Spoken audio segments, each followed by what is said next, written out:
And with all due respect, Dan, you've made that clear. But despite what she just said earlier in our debate, she was much less equivocal in saying that she would consider an increase to the gas tax. And it was only when I assume she got some blowback on that out on the trail that she started to preface that with a whole lot of verbiage. Earlier in our debate, it wasn't something that we were covering tonight, right?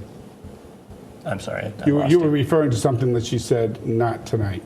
Oh, yeah. Right, and I was right. I'm trying to keep this focus on where we are. Okay, but we shouldn't be changing our positions in the confines of this discussion. But she didn't. Well. Not that I heard of, and we'll leave that up to the viewers. So if I could. I'm sorry, David. Okay. Can I add one thing? We are back and forth, right? That was the rules of the game. You know, the question of whether these changes will actually get implemented. Dan has mentioned several times giving lip service to a number of different reform initiatives.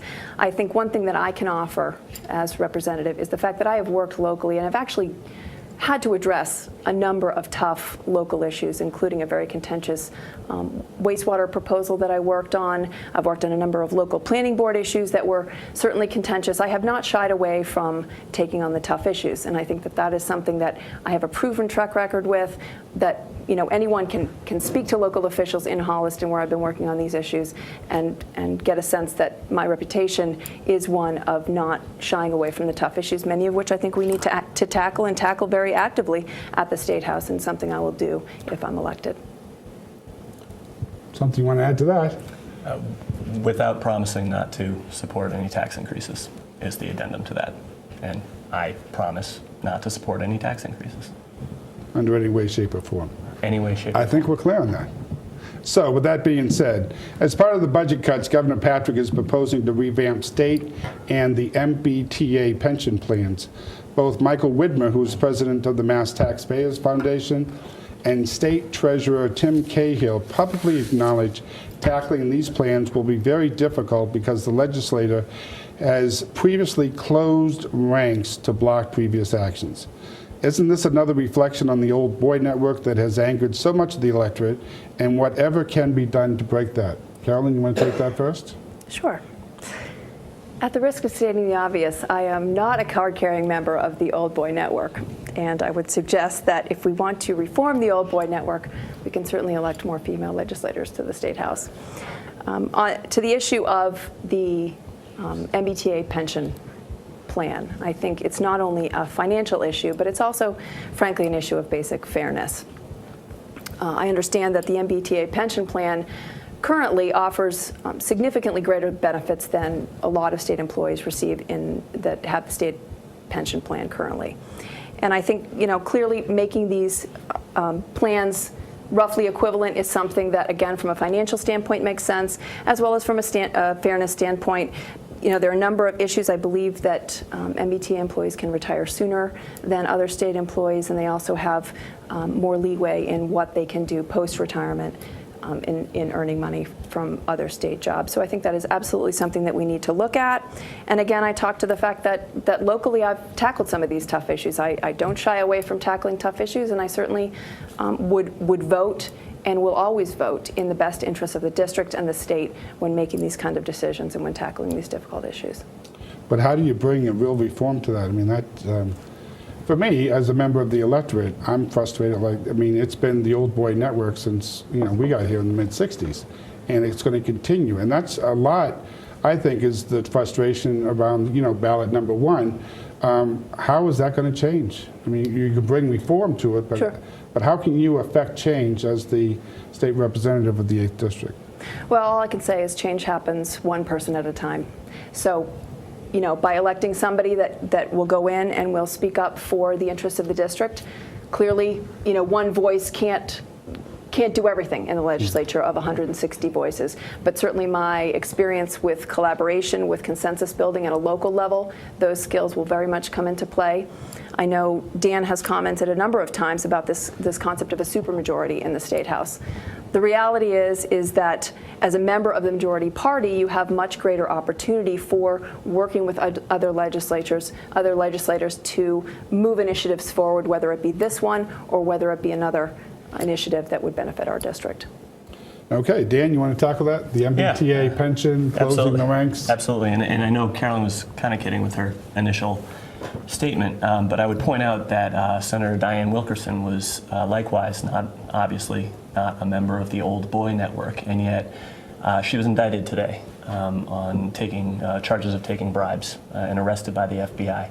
After years of blatant corruption, anyone who pays any attention to state government, anyone who reads the Boston Globe knows that this particular legislator has been in it up to her eyeballs for years, and yet she's been protected, not by the Old Boy Network, but by the legislative supermajority that takes care of its own. She continued to serve in office even after being convicted of a felony and having numerous investigations into her campaign finance activities. She continued not only to serve, but to serve in leadership, in very influential positions over our state budget, until the federal government decided to take a look, and now she's being indicted. That is that's a tabloid headline effect of the situation we've got on Beacon Hill, but it's not an atypical. It's not atypical of the way things work. When the Metro West Daily News on Sunday endorsed me, and I was very pleased to receive their endorsement, not only for the fact of the endorsement, which is of course nice, but for their reasoning, because it reflected what I've been saying all along. They said, in order to reform the way our state government does business, in order to get rid of cronyism and backroom dealing and behind closed doors government, we need to elect more Republicans. We need to elect more members of the minority party. We do not have a functioning two-party system in our government right now. We don't. And it's not Carolyn's fault that she would represent a step in the wrong direction by replacing a member of the minority with yet another member of the supermajority. But that's a fact. And the Metro West Daily News pointed out we are perilously close to losing what they called the minimum standard of accountability, and that is the ability of the minority to force a roll call vote on legislation. 3 more legislators drop out of the minority and we don't get a roll call vote, meaning everything can pass on a voice vote. The public never gets to know who's voting yes, who's voting no. That is a really precarious situation, but that even aside, we have 141 members of a 160-member body, members of the same party, and those members, by the way, I appreciate Carolyn's experience at the local level tackling tough issues. She said before she doesn't know how it works at the State House. I do. I've seen what happens to junior members of the supermajority who stick their necks out and buck leadership. They end up officed in a broom closet and busted down to a nothing committee. That's what they do. And it's very easy. They can do that at the stroke of a pen. Clear. Thank you. But I do want to get back to Diane Wilkerson, because I've been scratching my head for years about this. She's gone to jail. Yet, her district re-elects her. Yeah. Say what you will about the backroom politics and leadership, which is mind-boggling, but how is it that her electorate can... Well, they're tied, David. They're tied. She's put in a position of influence where she can do things for her district. And despite being convicted of a felony, she was maintained in that position of influence. So she was able to say to opponents, I can do things you can't do. I'm on the XYZ committee. I've got the governor's ear. The governor endorsed her this year in her primary. I mean, come on. Okay, we don't have to go there. Carolyn, you have something to say about this? I do have something to say, David. I'm interested to hear Dan somehow make a connection between the Old Boy Network, a female legislator, and criminal activity. I find that an interesting comment to make, and I'm not sure what the. It's not my fault. Senator Wilkerson's a female. I hope you're not suggesting that because she's a female, she was involved in criminal activity. But I hope you're not suggesting that that's what I'm suggesting, Carolyn. But you want to make a point. I guess I just want to make a point that it was an interesting comment. And secondly, the whole, vote Republican. I think, Dan has brought up this a number of times about we need more Republicans in the legislature. I would say, again, back to the local voice, I think what voters have said that I've spoken with is they want somebody who will listen. They want someone who will work full-time for our district to actually get solutions, not to send messages, but to go to the State House, find ways to do things smarter, do things better, and allow our local communities to thrive and bring benefits back to the communities. So that's what I hope to be as a legislator.